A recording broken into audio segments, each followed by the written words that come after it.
वहीं हम इससे पहले जब बात कर रहे थे छत्तीसगढ़ की कि नक्सली मुठभेड़ हो रही है बस्तर में और किस तरीके से नक्सली अब ये कह चुके हैं कि हम युद्ध विराम नहीं कर रहे हैं, और इसी सिलसिले में हमारे संवाददाता बस्तर से रामचंद्रम जुड़ चुके हैं।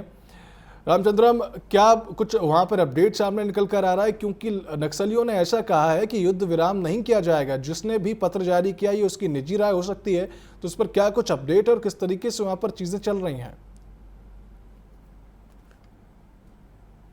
जी बिल्कुल, नक्सलियों की अगर बात करते हैं, लगातार जिस तरीके से बस्तर में पुलिस नए कैंप्स खोल रहे हैं, वही सरकार का एक तरफ से लगातार जो नक्सल मुद्दे को लेकर वे लगातार बयान देते रहे, जो आत्मसमर्पण को उन्हें भी करने की बात करें, जो हथियारबंद माओवादी है उनसे लड़ने की बात करें। इस बीच में लगातार जिस तरह के प्रेस नोट अलग अलग आते रहे, मीडिया में खबरें भी चलते रहे, तो इसे लेकर फिर एक सवाल जरूर उठा है कि जिस तरीके से ऑडियो क्लिप आ रहा है वो फर्जी बताया जा रहा है, अब नक्सलियों की ओर से जारी नहीं किया गया सब। लेकिन जिस तरह के अभय का नाम आया बीच में ऑडियो में, साफ वो कहते दिख रहे कि 1 महीने का मुझे समय चाहिए, हमारे संगठन से बात करी। आखिर ये ऑडियो कहाँ से आया? क्योंकि इस तरह के प्रेस नोट अगर जब आते हैं मीडिया में कहीं ना कहीं से आते हैं, तो क्या क्या इसे नक्सलियों ने जारी नहीं किया था? किसने किया, इसे भी सवाल जरूर है। लेकिन ये ऑडियो और प्रेस नोट आने के बाद जरूर बस्तर के जो लोग हैं वो सोच रहे थे कि आखिर जिस तरीके से खून खराबा जिस तरह के चल रहा है, ग्राम जो अंदरूनी क्षेत्रों में रहते जो गांव है, कहीं ना कहीं नक्सल जब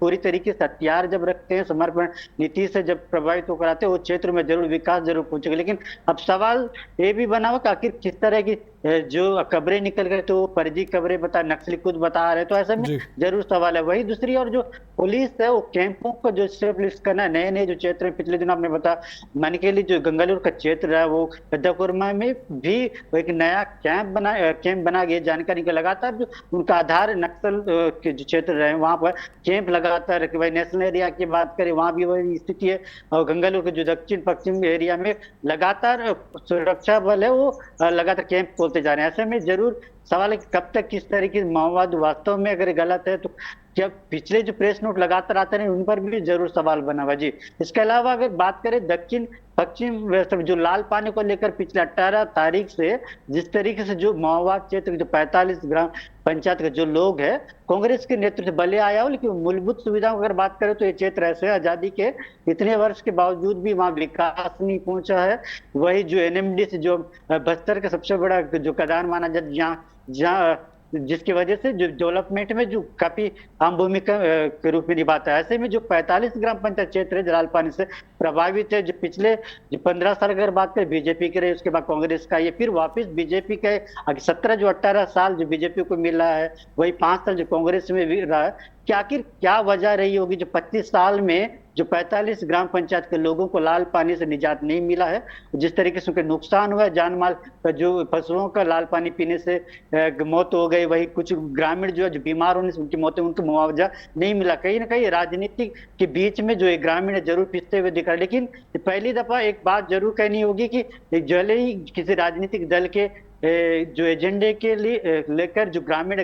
जो बीजापुर जिला मुख्यालय पहुंचते लगातार 18 तारीख से जो गंगालूर की इरोली से पद यात्रा कांग्रेस निकालती है, 19 तारीख के बीजापुर पहुंचती है, हजारों की तादाद में, आपको बताऊं 5 से 10 हजार की संख्या रही होगी पूरे बीजापुर में जो ग्रामीण आए हुए थे अपनी मूलभूत सुविधाओं को लेकर। उनका साफ मांग ताकि जो लाल पानी से ग्रस्त उन्हें मुआवजा दिया जाए। वही कुछ क्षेत्रों में जो एनएमडीसी की खदानें खोदने के लिए जो उद्योगपति जमीन खरीदने का भी जिस तरीके आरोप लगते रहे, उसे लेकर प्रशासन को जो तस्वीर है वो क्लियर करने की मांगे भी कही है। वही दूसरी ओर जो पटनम बैरमगढ़ जो क्षेत्र जो ITR क्षेत्र है, 21 ग्राम पंचायत को विस्थापित करने की एक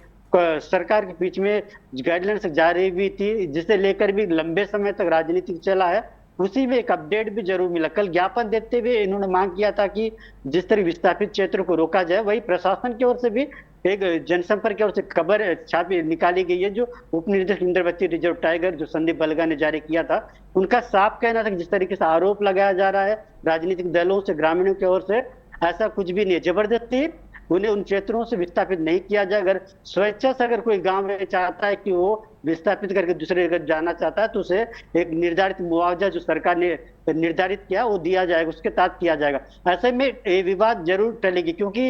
इसे लेकर राजनीतिक गरमाई हुई थी कि नेशनल पार्क 21 ग्राम पंचायत के लोग विस्थापित करने का आने वाले समय में इसे लेकर बड़ी आंदोलन हो सकती थी, वो टलती हुई जरूर दिख रही। जी